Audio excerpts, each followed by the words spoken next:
Hello, hello, and welcome to Penguins Lunch, brought to you as always by InsideThePenguins.com. I'm your host, as always, Nick Brlansky, and joining me today is a friend that I've gotten the opportunity to talk with a couple of times, but it's been a while since I've renewed acquaintances with this gentleman. You can hear him on intermission reports for the Penguins Radio Network. Brian Metzer. Metz, how's it going today? I'm good. It's great to be back with you, Nick. And you're leaving out the post-game show and Saturday mornings and all of that. But no, your Penguins Radio Network is definitely the home. And thanks for having me back. It's been a while, like you said, and I'm looking forward to catching up with you. There are too many places to count, Metz. We can find you everywhere. It's different over the years too. So I mean, we're closing in. I think this is year 16 or 17 covering the Pens for me. So it's hard to remember sometimes what's going on. Yeah, people always forget there's the core of Crosby, Malkin, Letang, Metzer. Yeah, it's just right on there as a path. And they brought me back too. So everybody got a new deal this year. The Penguins kept me. So yeah, I'm back. We're looking for one more Stanley Cup as a member of the Penguins Radio Network. And we got to love it, man. So the way we start out all of these Penguins lunches is by asking, what is your favorite lunch spot in the city of Pittsburgh? Ooh, it's a very good question. I'm trying to think. I kind of used to go to there was downtown whenever I was working there years ago. There was Sammy's where you could get the corned beef sandwich. Mhm. It was a cold corned beef with coleslaw. It was really good, but that's a long time ago. And then I would say these days, I don't often have time to take like a true lunch. So Yeah. sometimes I like to where my office is for my other job is near. It's in Sharpsburg. So sometimes I pop over to Labriola's in Aspinwall and get some Italian goods, maybe a sandwich or pepperoni bread or something that's totally heart healthy and good for you. But Oh, yeah. I would say those two. But there's so many good places to eat in Pittsburgh, and I didn't want to give you the same old, so I came up with those two. Well, luckily enough, I think this is the sixth episode of Penguins Lunch. We do it every other week, and we have yet to get the same place twice. So this is what I like to hear. I Good. like the differences and everything that comes up, so that way we can build a nice list for Penguins fans who head in for games this season. But let's Nick, do get you into go and the try that? Do you try them out? I just wanted to ask you that quick. Do you go and try the places once if you haven't had them? see. I've only been to Pittsburgh once Yeah, since I started doing this, and it was there to do training camp, so I yeah, had no time whatsoever. But I gotcha. definitely have the list on the side, and I will Next definitely visit, be going when I have time. I will definitely be checking out a awesome. lot of these places that I've been told about. But let's get into the Penguins talk a little bit because we are 8 days away from the puck drop against the Arizona Coyotes, of course. And when you look at this Penguins lineup, it seems like it's finally starting to take shape. And we always mention the fact that a third line has been integral for success for the Penguins during the Crosby and Malkin era. You can go back to 09 with Stahl, Cook, and Kennedy. You can go back to 2016 with HBK. Now, I'm not saying that we see that similar vibe from this third line, but despite having a rough year last year, Kasperi Kapanen did find some chemistry with Jeff Carter. Why do you think that duo works so well? I just think Jeff Carter meshes with a lot of players well. Being a veteran, he's played with a number of different guys over the course of his career, and especially at this point, there's not a whole lot of ego there. And when I say that, it might be there off the ice, but when you're talking about just him with his career, I mean, but when you look at him as a player, he's not going to cry about not getting top 6 minutes or something like that. So he's not shy about helping a young player, whereas sometimes a guy in his late 20s or mid 20s may not want to help a younger player. Well, I think Jeff Carter is now kind of like the grandfather of this team, which we've had a number of those over the years. He's slotted into that role. I know that he's not that much older than the core here, but he still is a little bit older than the Sid and the Gino and Chris Letang. So when you look at it that way, I think he's just kind of embraced that leadership, mentorship role on this roster. The biggest problem for me is, Nick, we've not seen it in the preseason because Jeff Carter hasn't really Mhm. been available yet. So that's my biggest concern with that combination is how's it going to come together just based on the fact that they haven't had a chance to work through any game action with Jeff being, a little bit banged up during the preseason. But I think it's a big key for Kasperi this year. Yeah, and Carter mentioned it in his post game or post practice press conference, I should say, Yeah. yesterday. He said it'd be nice to get a couple more games in before the season started, but you're dealing with the hand that's dealt to you, and he missed a couple of days of practice and a couple of games of camp. But for Kasperi Kapanen, the question really is, can he bounce back this season? Do you think that with the new contract in term, with the new, it seems like lease on life that he has towards the game and the new position on that bottom six, maybe on that penalty kill, Do you think he'll bounce back this year? I like that they're using him on the PK, to be honest. I think we talked about this maybe in one of the first times we got together for one of these conversations. Kapanen did kill penalties when he was a member of the Maple Leafs. Mm-hmm. And Phil Bork gave me a funny stat, and I didn't look this up at the time, but he just threw it out again now, that Kasperi Kapanen had more shorthanded goals than he did power play goals early in his career, because he was getting that chance with the Leafs, and he never got PK or PP time based on all the bodies they had that were, in the top 6 roles. So I think he is primed for a bounce back. I know that he really shouldered the burden of not having a good year last year. It wasn't lost on him. He knew it. The Penguins were not shy about letting him know it as well. I had a chance to hear Brian Burke talk about that contract. A couple weeks ago, we had a radio affiliate meeting, and he addressed everybody, and he took questions from that group of radio affiliate people. And that was one big question many of them had, was Kasperi Kapanen. Why did you give him this contract? Why did you bring him back? And he said they know he did not live up to the contract before, but they're giving him one more chance to do it. They believe in his talent. They believe that he has the speed and the skill to be a successful member of this team. And Brian Burke really endorsed him having a good year. Now, if he convinced Berkey, and this is no knock on Kasperi, if there's a player that Brian Burke would be down on for one reason or another, you could probably make a bullseye on Kasperi Kapanen as saying, this young flamboyant guy, he's not going to really pay attention to doing what he needs to do on the ice. Well, he pretty much said, I believe in him, and I know he's going to have a good year. So I hope he's right, because if not, he will be the first guy criticized in the media. Everyone's going to tear him to shreds based on the salary that he's bringing. Penguins can't afford a $3 million mistake with Kasperi Kapanen when they are up against the salary cap the way they are. But I think he's looked good enough in camp, and I think he's going to do whatever he needs to do to have a successful season. I know early in camp, and when I was there especially, everybody was talking about, Kasperi Kapanen looks good again early on, but he looked good early on last year. He always does.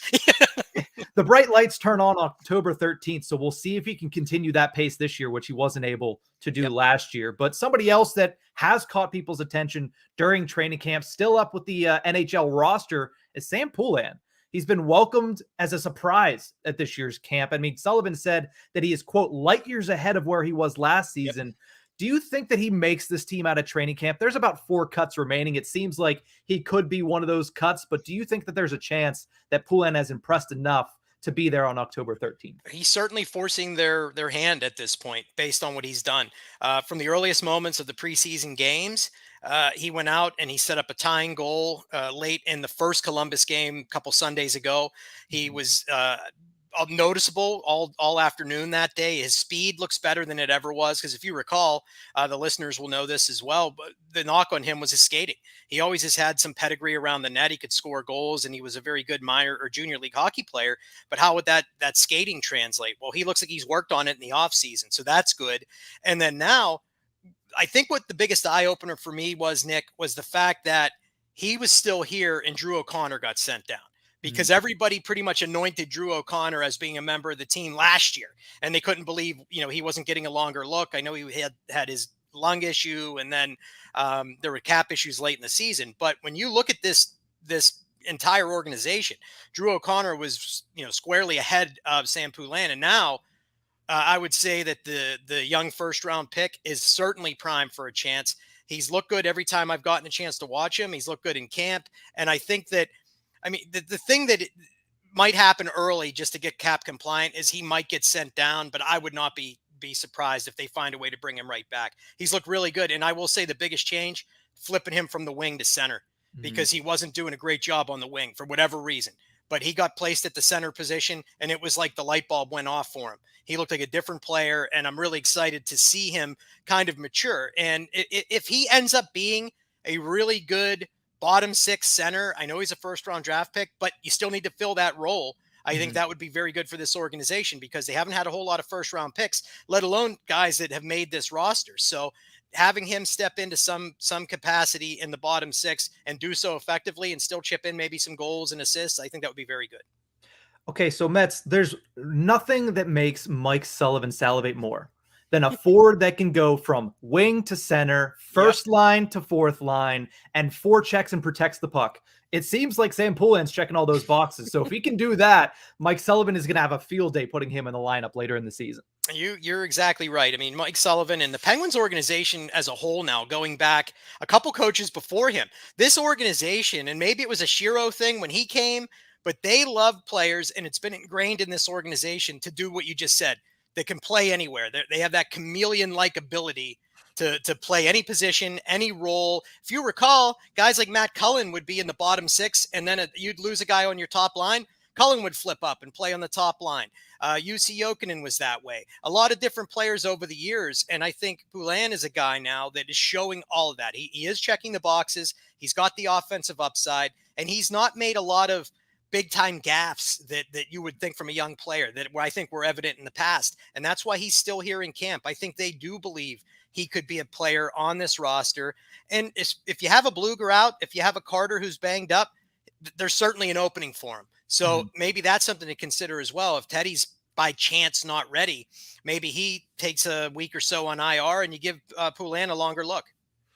Now, I do want to toss this to a listener question. We have Brandon, who always tunes in every single time for Penguins Lunch. He says, "Hey, Nick, back again. Love the show. Question is, why is everybody giving Josh Archibald the hate? He's kind of a player who's the bee buzzing around and can get under the skin like Mark Friedman. So why do you think that not everybody's really talking about Josh Archibald, yet he's still there with camp to this point where there's only a couple cuts left to make?" Well, he's got a couple things that work against him before the season even started. Retread. People usually don't like the retreads that come back in the bottom six role anyway. That's kind of why people cringed when they heard that Dominic Simone turned down a PTO with the team. Everyone was like, is this guy coming back again? But I will say this. I think it was just because he's not really been healthy the last year or so. He had that COVID situation that held him out of the lineup. But there were times where he played with Connor McDavid, believe it or not, when he was in Edmonton. Mike Sullivan's been very familiar with Josh Archibald going back to his first tenure with the Pittsburgh Penguins. And I will say this, he is always among the leaders in hits on whatever team he's on.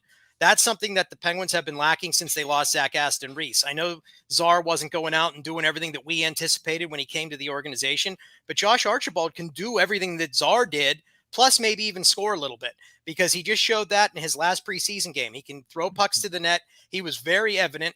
And I think that if not for Josh Archibald's presence, Drake Caggiula might have made this team. But Caggiula was a cut a couple days back before that preseason game. Archibald got that last audition. And so I think in terms of why he's being maligned, that's probably just stuff people were surprised to see him brought back in because they wanted other players. For me, he's opened eyes. He's looked every bit like a player that could be a good fit in the Penguins' bottom six. And so I think that talk of ripping him and saying he shouldn't be here is going to change. And you'll see Archibald really become a contributing member as long as he stays healthy. Something else that stood out, I love the way that he kind of agitated last game as well, a couple of the opposing players. And then I think it was Vrana went at him in the Detroit game, and he just laughed in his face. Vrana went to the penalty box. A little bit later, Archibald's on the score sheet. He's doing all these different little things that you want from your bottom six players. So I think that's a good thing. So I don't think that the maligning of Josh Archibald will continue much longer. Yeah, I tend to agree, where it's more of the fact of people saying, oh, wait, that's right, we have Josh Archibald, where early in camp you heard, oh, Drew O'Connor has his fitness level really good. Radim Zahorna, who was claimed off waivers from the Flames, had a really good fitness level, was looking great. Same thing with Drake Caggiula over the past week. Then he gets sent down, and everybody's looking, they're like, wait, Josh Archibald's here. Nobody said anything. He just kind of has come in, put his head down, done the work, and the Penguins have taken notice, and that's why he's stuck around this much. Yep. I think you're exactly right. And really, that's the biggest thing, too. I think people thought he was blocking younger players. You bring this vet in, he's nothing special. He's just a run-of-the-mill bottom six player. Well, you need some of those. Penguins had a lot of the same kind of guy last year that they tried to build a bottom six out of whenever they traded Zach Aston Reese and Dominic Simone. When you saw those two guys go, say what you want about them, the line, the bottom six wasn't the same without them. It just looked different. I think they lost a little bit of something there, and the players that were put in their stead didn't step up. So I think Josh Archibald gives them a veteran player. He's been around the block. He's played on a few different hockey teams now. He knows this organization, and Mike Sullivan knows him, and everybody knows that. If Sully has a trust with the player, he's going to get a look and he's going to get the opportunity. And Josh Archibald has earned that in this camp. I thought he's been very evident. He's been noticeable, and maybe a little bit more so than some of these other guys. Because one quick note, you mentioned Zohorna. That probably could have been a job that could have been his. But the reason why make no mistake, Mike Sullivan did not want to lose Radim Zohorna. They really liked him as a player. However, he had opportunities in this training camp. He got a lot of preseason action. He had a couple games where he was in the penalty box too much. He didn't necessarily use his size as much as we would have anticipated. So I think that made him a bubble player, and Josh Archibald was able to sneak past him. And now Zohorna is a member of the Calgary Flames because of it. I'm joined here by Brian Metzer, who is a Penguins writer and host for the Penguins Radio Network here on Penguins Lunch, with 8 days until the puck drops on the 2022-23 season. But Mets, with that short amount of time until puck drop, the Penguins still have 9 NHL caliber defensemen out there. So what's gonna give here? We heard that P.O. Joseph was shopped to all 31 teams at some point this summer. So how do you see this defense and this blue line playing out here with 8 days to go? That's the million-dollar question, isn't it? I mean, we kept anticipating a trade from the time that the trades were last made, because first you saw Ty Smith brought in, then you saw Petrie brought in, and it's like, okay, well, they didn't clear the logjam. They changed up the look of it a little bit. And I think that it's an interesting scenario because they believe in Ty Smith. That's why they brought him in. I think they want him to be in their lineup, probably more so than POJ at this point, just because for whatever reason, I don't know that he has the belief level from this management group that was there with the Jim Rutherford management group. So that's just as big a part of it as anything. He wasn't their guy. And sometimes whenever you have that not my guy philosophy, it makes you think maybe we need to try and move this kid. But if you don't have a taker, he's too good a prospect to just lose in some other way. So he'll probably get another opportunity before this is said and done. But I still anticipate at some point maybe a Pettersson gets moved. I'm surprised he didn't get moved over the summer. I mean, his name was in trade rumors just as much as anybody's. And for whatever reason, it just never came to pass. And for me, as much as I like him, because he has size and he's got a strong stick and his offensive game has started to mature and grow, he still leaves you shaking your head defensively sometimes. And he has those moments in front of the net where he just loses a guy. And it's usually the guy that's scoring a goal as he looks to the heavens in dismay. So I think he's probably somebody to keep an eye on. But the waiver situation is going to be interesting because they've got to get their lineup in order here, and they're not going to keep 9 guys on the roster. They're just not. So that said, maybe a phantom injury pops up. And when I say that, it may not even be phantom. This is the Pittsburgh Penguins we're talking about. And there is a preseason game left to play. So someone could get hurt and they're going to say, well, you're on IR for 10 days and you're going to give us a chance to figure this out. But something's got to be done soon because really, I think the top 3 for sure is solidified with Dumo, Letang, Petrie under Letang on the right side. Probably Marcus Pettersson on the left, and then the rest is kind of throw the cards in the air and see. Friedman's looked like Friedman in the preseason. Rawiedel, I don't think he deserves to lose his job, but the numbers are against him as well. Ty Smith is somebody I believe in, and POJ is somebody we know has upside. So I'm really glad, and I kind of tiptoed around your question. I'm glad I don't have to make the decision, but I think at this point, you're going to end up seeing the 4 I mentioned with Pettersson, Ty Smith, and probably Rawiedel or I left Jan Ruda out altogether because I keep forgetting we even have him. He's going to have that job. So Ruda will be on the right side. The top 3 on the right will be that. And then the left is just a mishmash with Rawiedel and Friedman being the extras. I'm glad you brought that up because honestly, right now I'm in the midst of writing an article that is Jan Ruda has been invisible, which is good for Penguins training camp.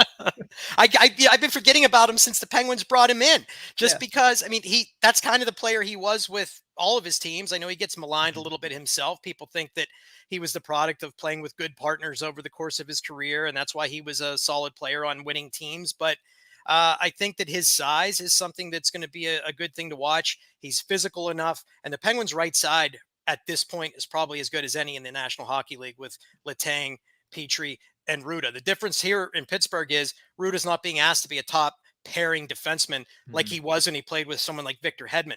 Here, he's probably your number 5 or 6 guy, and that's perfectly fine for this team.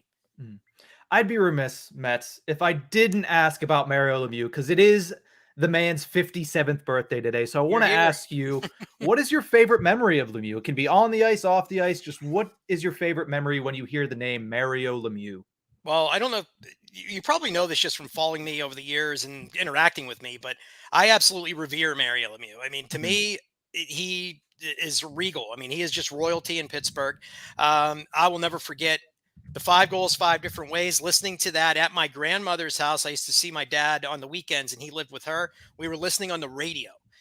Whenever he did that, I didn't get to see it, but I listened to it, and it was awesome. But I would say still my favorite Mario moment, and just because of the magnitude of it and everything that happened, was him scoring the goal against the Blackhawks in Game 1 of the Stanley Cup Final.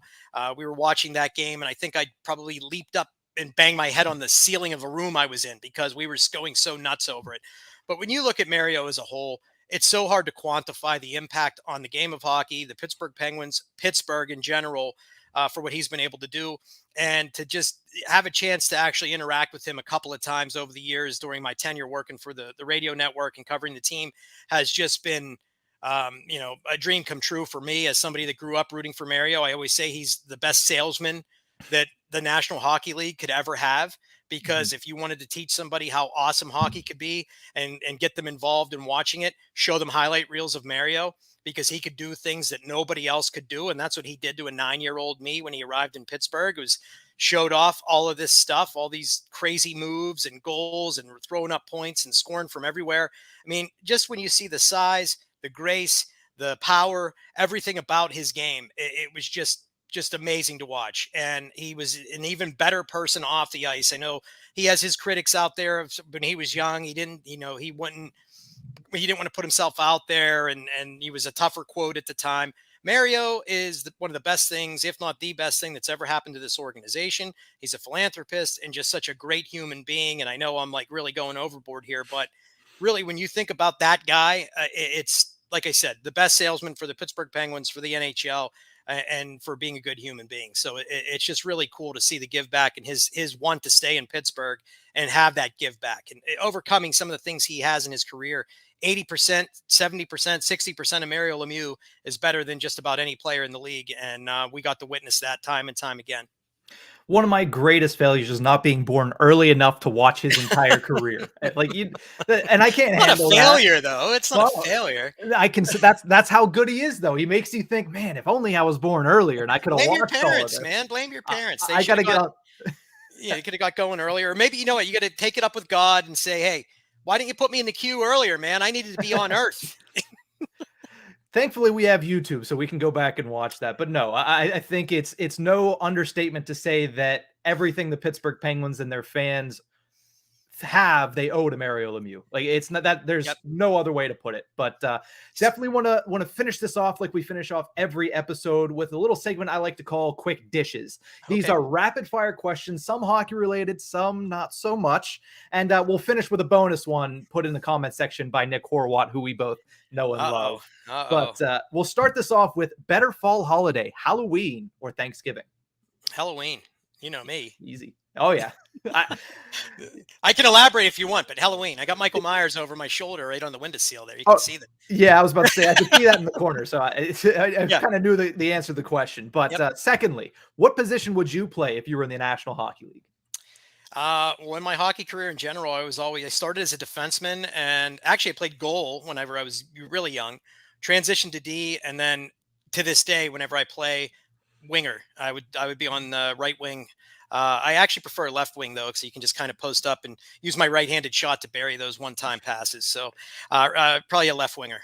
The one timer was always elusive for me on the ice, so I'll say I'll go on the right. You can take the left if we Yep. ever get on a line Let's together. do it. What is your favorite show of all time, Mets?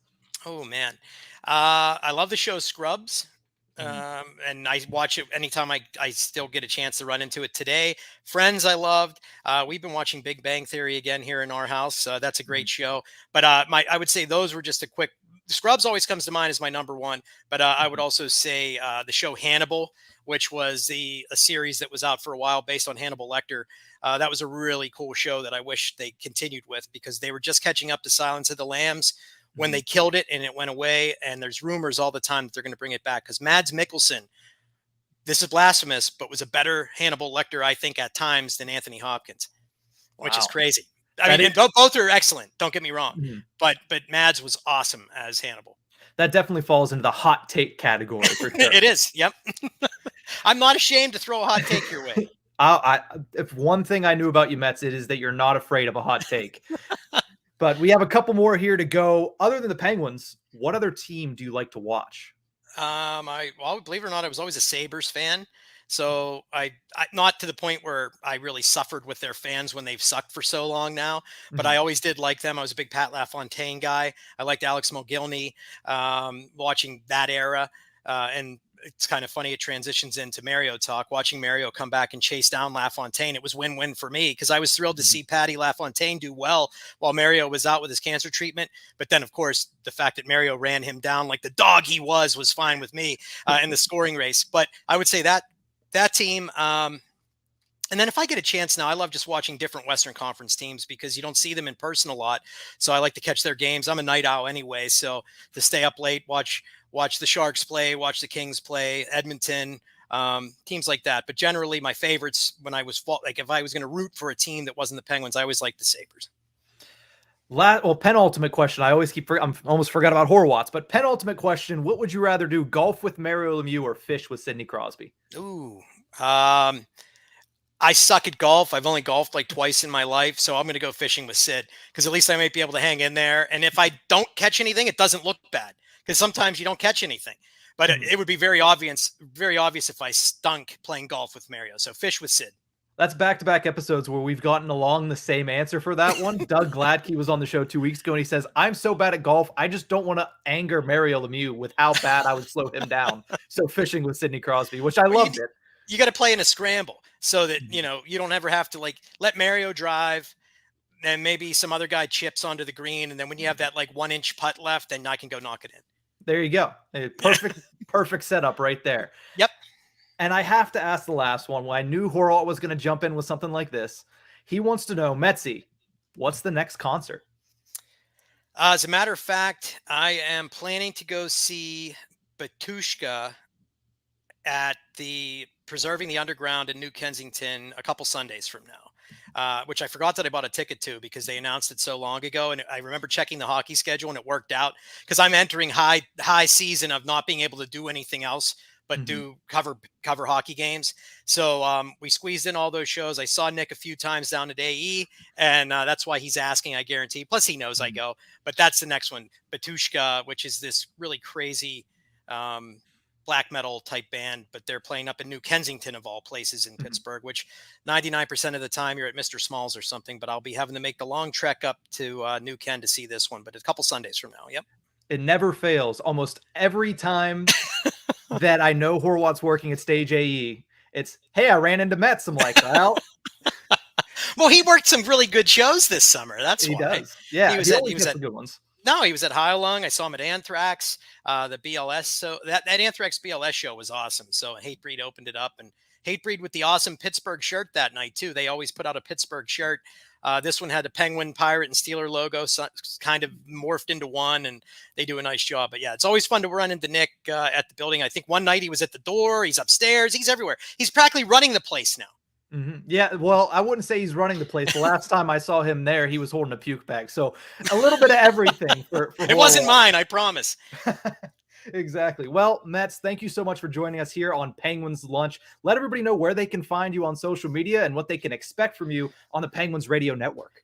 Brian_Metzer on Twitter. As always, you can follow me there. I believe that's my handle on Instagram as well, where you can see kind of a look into my life of these concerts and check out my cats and everything else that I post there. Penguins Radio Network will be more of the same this year. We got the intermission reports, post-game show, Saturday mornings on 105.9 The X. We have Penguins Live weekly for you. I'll probably be doing some pre-games this year because Stag already told me he has to miss some games, and we have a really good crew. We kind of all fill in for each other and juggle around. And of course, I'll be popping up a couple different places, writing some articles and doing some of that, but nothing really concrete to tell you about in that regard. So it's a lot of Penguins Radio Network, but find me on those socials and I'll keep you up to date there. And we definitely need to not wait 10 months before we get you back on either Please this don't. program or Yeah. Tip of the Ice-Burgh. So you will be hearing from Brian Metzer on this platform once again, probably sometime early in the season. But Metz, Yep. thank you one last time for joining me. Really appreciate your time. No problem, Nick. Thanks for being on here. And Nick, thanks for coming in with the question too from the Peanut Gallery. Both of you, thanks. You do a great job. I look forward to interacting with you guys this season.